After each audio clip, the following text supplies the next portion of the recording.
ప్రభునందు ప్రియులైన మీకందరికీ యేసుక్రీస్తు ప్రభువారి నామములో శుభవందనాలు తెలియజేస్తూ ఉన్నాం. ఎడారిలో సెలయేలు అనే దిన ధ్యానము కొరకై స్వాగతం. మే 11.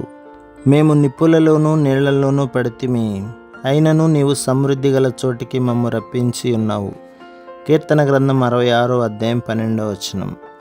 వినేవాళ్లకు విచిత్రంగా ఉండవచ్చు, కానీ కష్టపడి సాధించినప్పుడే విశ్రాంతిగా ఉండగలం. ఇలా సాధించిన ప్రశాంతత తుఫాను ముందు అలుముకునే భయంకర నిశ్శబ్దం లాంటిది కాదు. తుఫాను వెలిసిన తర్వాత గిలిగింతలు పెట్టే మందమారుతం లాంటిది. కన్నీళ్ళంటే తెలియని భాగ్యవంతుడైన వాడు స్థిరంగా ప్రశాంతంగా ఉండలేడు. అతని గుణ స్వభావాలు పరీక్షకు గురి కాలేదు. చిన్న విఘాతం కలిగినా దానిని తట్టుకోగలడో లేదో ఎవరికీ తెలియదు. సముద్రంలో గాలివాన ఎలాంటిదో తెలియని నావికుడు నిజంగా నావికుడు కాదు. వాతావరణం ప్రశాంతంగా ఉన్నంత కాలం అతను పనికి వస్తాడు. కానీ పెనుగాలి రేగినప్పుడు చుక్కాని దగ్గర ఉండవలసింది ఎవరంటే ఇంతకుముందు తుఫానులతో పోరాడి ఉన్నవాడే.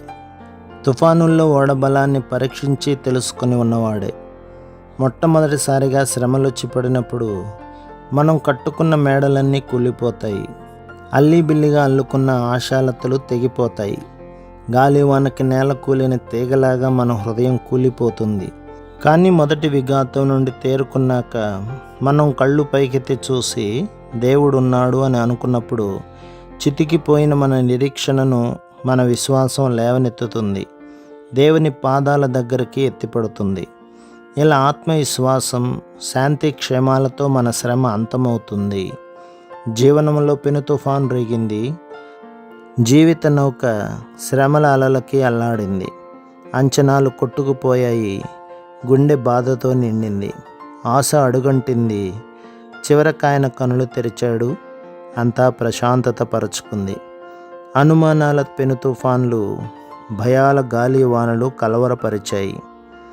నడిపించే వెలుగు వెలవెలపోయింది. చీకటి రాత్రి చరచరా చిందులేసింది. చివరికి ఆయన కనులు తెరిచాడు.